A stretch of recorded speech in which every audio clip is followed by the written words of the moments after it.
Hello, I'm Alan Martin, and welcome to the topic of buck regulator architectures. This is an overview of buck regulator architectures, discussing the choice between power switches and control loop methods. Let's begin with the power switch choices. There are synchronous and non-synchronous buck regulators. Those are shown in the two columns here. And then you can either have internal FETs inside a regulator, an integrated circuit type regulator, or you may have an integrated circuit controller driving external MOSFETs. So those are the various choices you have in terms of power switch arrangements. Let's discuss the simplest, which is a single-phase, non-synchronous buck converter. Schematically, this is a representation. There's an input switch shown in the upper left-hand corner. You've got an input supply, and on the right-hand side is the output load. The voltage across the output load is always lower than the input voltage in any buck converter. In the middle of the schematic is the commutating diode. That is what supports inductor current during the off time of the switch.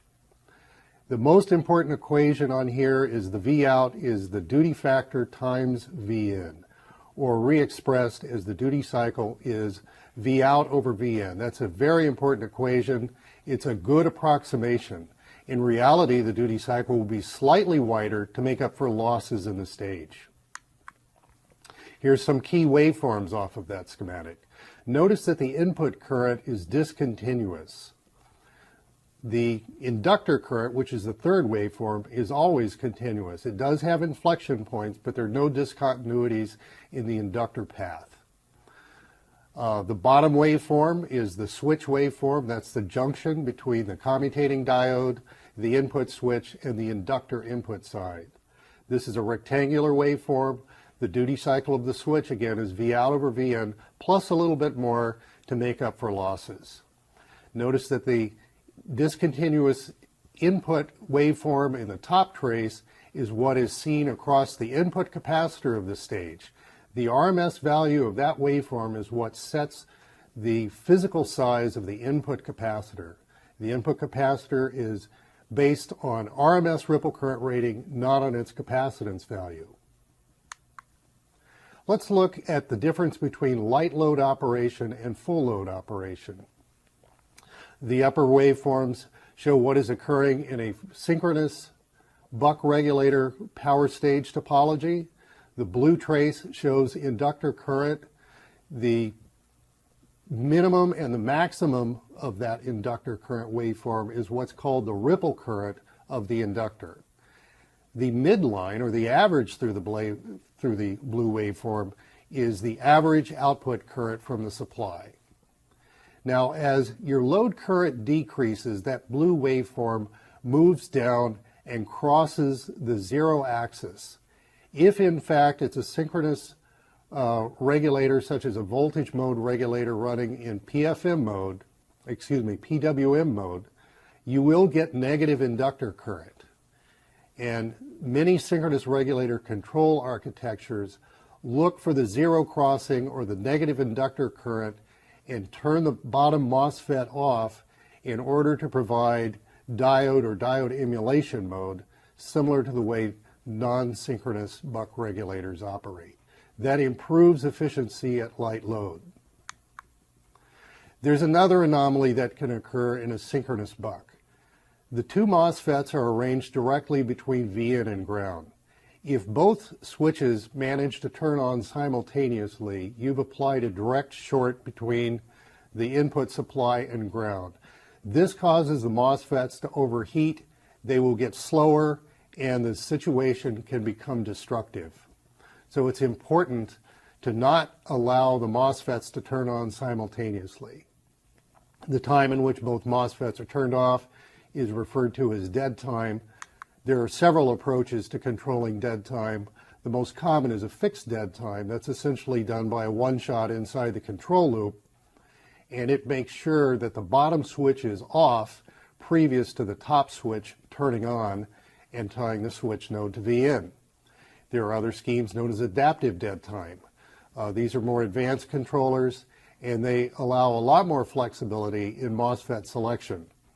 But it's necessary that the detection circuitry detect that both MOSFETs are off before turning one of them on. This must occur on both the leading and the falling edge of the switch waveform.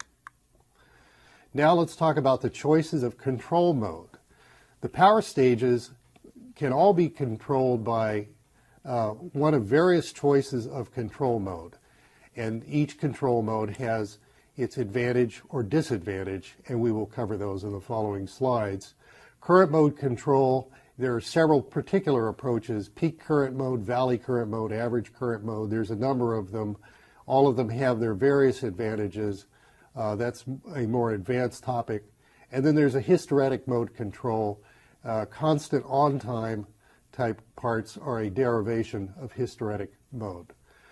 First, let's talk about voltage mode control and its advantages and disadvantages. Schematically, all of these approaches look nearly the same, except for current mode, there will be some current sensing path. The advantage of voltage mode control is its stable modulation. It's not very sensitive to noise.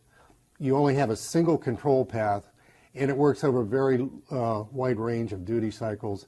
And if you have a P-type top switch, it may even go to 100% duty factor. There are disadvantages, though. The loop gain is proportional to Vn, and that's understandable. As you increase Vn, the gain of the loop increases. Typically, the output filter, the LC filter formed by the output capacitors and the power inductor, that is a two-pole low-pass filter. And to properly compensate that, you need what's called type 3 compensation. And this involves a number of small resistor and capacitor values that must be calculated for proper operation and need to be measured to verify proper operation once the design is done. A difficulty that you find is that the continuous inductor current mode and the discontinuous inductor current mode that we discussed previously results in a compensation challenge, that the compensation network you came up with may not be appropriate for both modes of operation, and therefore you must make some sort of a compromise. The other disadvantage is that since the loop gain is proportional to Vn, if you have a fast step change in input voltage, that will probably show up on the output waveform as some sort of undershoot or overshoot that is undesirable. In addition, because the switches and the inductor and the control loop are unaware of what the output current actually is, additional circuitry must be applied if you're going to guard against destructive events that occur in the event you overcurrent the supply or accidentally short the output. In contrast, current mode control has its set of advantages and disadvantages.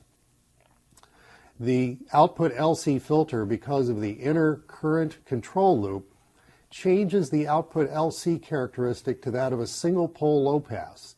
Therefore, it's easier to come up with an appropriate set of compensation, usually type 2 compensation, and that may be more stable and easier to derive.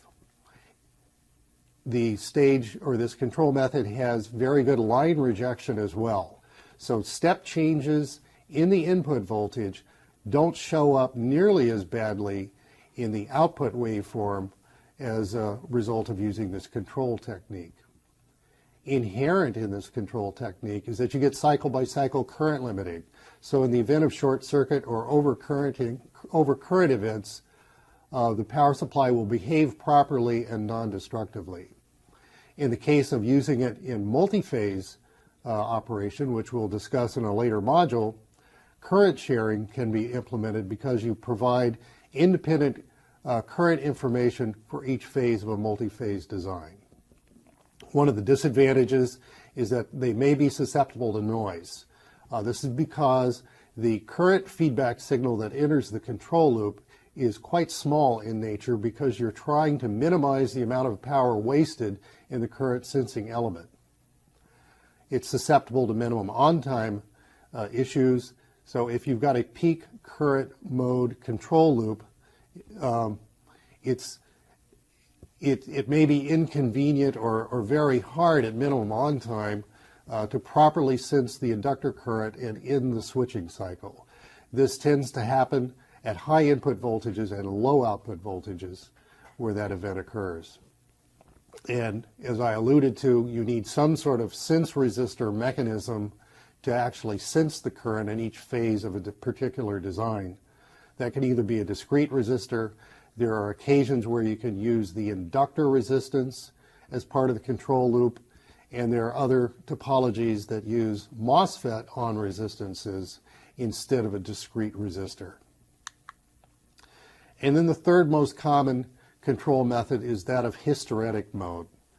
This is unique in that rather than an error amplifier, an error comparator is used, and that is what provides the mechanism for setting the output voltage. A big advantage of hysteretic control is they have extremely fast transient response.